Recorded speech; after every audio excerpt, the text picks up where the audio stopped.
This is our dieforming toffee candy production line.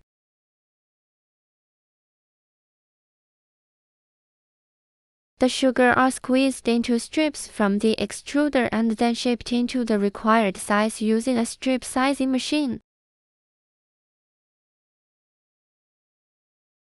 Then it can be cutted and shaped with different size and shape by this dieforming machine.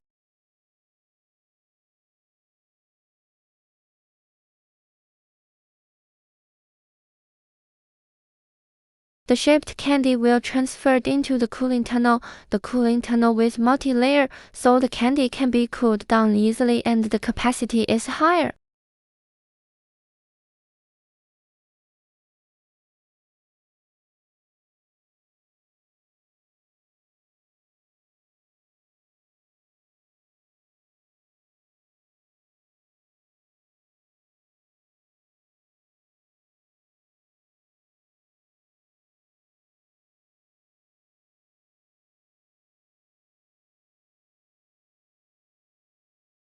We use conveyor belt to transfer the candy to packing machine automatically. You can choose the package type as your need. We customize the different packing machine for you.